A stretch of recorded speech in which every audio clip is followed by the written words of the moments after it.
രജിത്ര മോഹൻ ഒരു വാർത്താ വായനക്കാരിയാണ് ലോക്കൽ കേബിളിൽ. പക്ഷേ ഒരു റെക്കോർഡ് ഇട്ടു. പ്രധാന വാർത്തകൾ വായിക്കാൻ എഴുതിയിട്ടില്ലായിരുന്നു. പ്രധാന വാർത്തകൾ എന്ന് പറഞ്ഞിട്ട് എഴുതിയിട്ടില്ല ഇന്ന് നാട്ടുകാരോട് പറഞ്ഞ ആളാ. അപ്പൊ വീഡിയോ ട്രോളായിരുന്നു.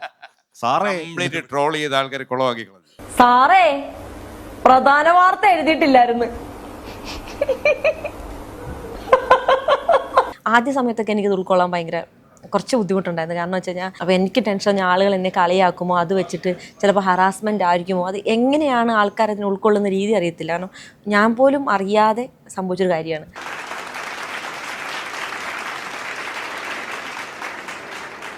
ഡ്രീം കംസ് ട്രൂ എന്ന് പറയുന്ന പോലെ ഞാൻ കാണാൻ ഒരുപാട് ആഗ്രഹിച്ചിരുന്നൊരു വ്യക്തിയായിരുന്നു യൂസഫ് അലി സാർ എന്ന് പറയുന്നത്. എത്ര നാൾ ജീവിച്ചിരിക്കുന്നു അത്രയും നാൾ നമ്മുടെ ലൈഫ് എന്താണ് ലോങ് ടേം ആയിട്ടുള്ളൊരു മെമ്മറി നൽകുന്നൊരു ഇൻസിഡൻ്റ് ആയതുകൊണ്ട് തന്നെ എല്ലാവരോടും ഒരുപാട് കടപ്പെട്ടിരിക്കുകയാണ്. വലിയൊരു ഭാഗ്യമാണ് ഫ്ലവേഴ്സിൻ്റെ വേദി വന്നിട്ട് 1 കോടിയിൽ വന്നിട്ട് ഇങ്ങനെ ഒരു മാധ്യമപ്രവർത്തകയാണ്. ഒരുപാട് കാര്യങ്ങൾ അവിടെ ആ വേദിയിൽ പറഞ്ഞു. വീടെന്ന് പറയുന്നൊരു വലിയ സ്വപ്നം ഇപ്പോൾ യാഥാർത്ഥ്യമാകുന്നു. എന്താ പറയാനുള്ളത്? ഒരുപാട് സന്തോഷമുണ്ട് ആദ്യമായിട്ട്. കാരണം വീടെന്ന് പറയുന്നതൊക്കെ ഒരു ലക്കാണ്. എല്ലാവരും നമുക്ക് ജോലി, വിവാഹം, വീട് ഇങ്ങനെയൊക്കെയുള്ള കാര്യങ്ങൾ നമ്മുടെ ലൈഫിൽ നമ്മൾ എന്താണ് ലൈഫ് ലോങ് മെയിൻറ്റെയിൻ ചെയ്യണമെന്ന് ആഗ്രഹിക്കുന്നതും സ്വന്തമാക്കണമെന്ന് ആഗ്രഹിക്കുന്ന കാര്യങ്ങളിലൊന്നാണ്. അപ്പോൾ അത് വെച്ച് നോക്കുമ്പോൾ ഞാൻ ഫ്ലവേഴ്സ് ഒരുപാട് വേദിയിൽ വന്നു. അതെൻ്റെ ലൈഫിലെ ഏറ്റവും വലിയൊരു ബ്ലെസ്സിങ്സ് ആയിരുന്നു. കാരണം ആ ഒരു വേദിയാണ് ശ്രീകണ്ഠൻ സാർ എന്ന് പറയുന്നൊരു മഹാ ലെജൻഡിനെ പരിചയപ്പെടാൻ പറ്റിയത്. അപ്പോൾ എൻ്റെ ലൈഫിൽ ഒരുപാട് മാറ്റം കൊണ്ടുവന്നു. പിന്നെ വീടെന്ന് പറയുന്നൊരു ആഗ്രഹം വന്നപ്പോഴും എൻ്റെ കാര്യങ്ങളെല്ലാം സാറിനറിയാം. അപ്പോൾ സാറ് എൻ്റെ പേര് സജസ്റ്റ് ചെയ്തു. പിന്നെ ഒട്ടുമിക്ക കാര്യങ്ങളും ഇൻക്ലൂഡിങ് ഡോക്യുമെൻറ്റേഷനിൽ തുടങ്ങിയുള്ള എല്ലാ കാര്യങ്ങളും ഒന്നും അറിയേണ്ടി വന്നില്ല. കാരണം ഇതിൻ്റെ പുറകിലുള്ള ഒരു വീട് വെക്കുമ്പം അതിൻ്റേതായിട്ടുള്ള ഒരുപാട് നൂലാമാലകളും പ്രശ്നങ്ങളൊക്കെ അഭിമുഖീകരിക്കേണ്ടി വരും. അപ്പോൾ അങ്ങനെയുള്ള ഒരു പ്രശ്നങ്ങളും ഇല്ലാണ്ട് എല്ലാം വളരെ സ്മൂത്തായിട്ട് എൻ്റെ പിന്നെ പ്രവർത്തിച്ച 24 കണക്റ്റിൻ്റെ ടീം, അതുപോലെ തന്നെ ഫ്ലവേഴ്സിൻ്റെ ടീം, ശ്രീകണ്ഠൻ സാറിൻ്റെ ഒരു ടീം, അതുപോലെ തന്നെ നമ്മുടെ ബഹുമാനായിട്ടുള്ള യൂസഫ് അലി സാറ്, അദ്ദേഹത്തിൻ്റെ ആ ഒരു സപ്പോർട്ട് എല്ലാം കൊണ്ട് തന്നെ നമുക്കൊരു ബുദ്ധിമുട്ടും ഇല്ലാണ്ട് കാര്യങ്ങളെല്ലാം സ്മൂത്തായിട്ട് പോയി. ഇന്ന് പുള്ളിയുള്ള വേദിയിൽ നിന്ന് തന്നെ അദ്ദേഹത്തിൻ്റെ കയ്യിൽ നിന്ന് തന്നെ ഈ താക്കോലേറ്റ് വാങ്ങാൻ പറ്റി. അയ്യോ, അത് എന്താണ് എന്താണ് ഡ്രീം കംസ് ട്രൂ എന്ന് പറയുന്ന പോലെ ഞാൻ കാണാൻ ഒരുപാട് ആഗ്രഹിച്ചിരുന്നൊരു വ്യക്തിയായിരുന്നു യൂസഫ് അലി സാർ എന്ന് പറയുന്നത്. നമ്മൾ സ്ഥിരം എന്താണ് TV ഷോകളിലൂടെയും അങ്ങനെയൊക്കെയാണ് ഇത്രയും അടുത്ത് കാണാൻ പറ്റുന്നത് ആദ്യമായിട്ടാണ്. കാരണം അദ്ദേഹം മഹാനായിട്ടുള്ളൊരു വ്യക്തിയാണ്.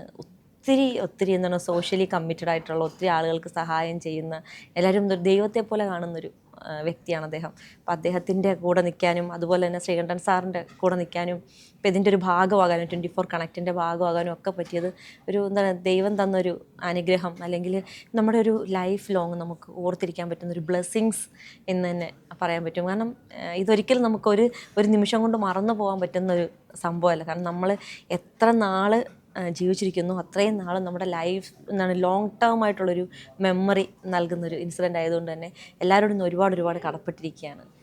കണ്ണ് നിറയുന്നതൊക്കെ അത് ആ വേദിയിൽ തന്നെ നമുക്ക് കാണാൻ പറ്റി, ആ ഒരു സന്തോഷം അല്ലേ? തീർച്ചയായിട്ടും. അപ്പോൾ നമുക്ക് ഇത് മാത്രമല്ല, ചേച്ചി ഒരു പക്ഷേ പ്രേക്ഷകർക്ക് അറിയാൻ ഒരു മാധ്യമപ്രവർത്തകയാണ്, ഒരു വൈറൽ വീഡിയോ കൂടിയുണ്ട് അല്ലേ? പക്ഷെ ഒരു പക്ഷേ ആ വീഡിയോ ഒക്കെ ഒരുപാട് പിന്നീട് ജീവിതത്തിൽ ഗുണം വന്നിട്ടുണ്ടല്ലേ? ഒരുപാട് പേര് അറിയാൻ തുടങ്ങി. പ്രധാന വാർത്ത എഴുതിയിട്ടില്ല, മറന്നുപോയി. അതെന്തായിരുന്നു സംഭവം എന്ന് പറയുമോ? അത് എന്താ സംഭവം എന്ന് വെച്ച് കഴിഞ്ഞാൽ, ഞാനവിടെ OCV ന്യൂസ് എന്ന് പറഞ്ഞ് ഓച്ചിറ കേന്ദ്രമായിട്ട് പ്രവർത്തിക്കുന്ന ഒരു ചാനലിലാണ് വർക്ക് ചെയ്തുകൊണ്ടിരുന്ന ആ സമയത്ത്.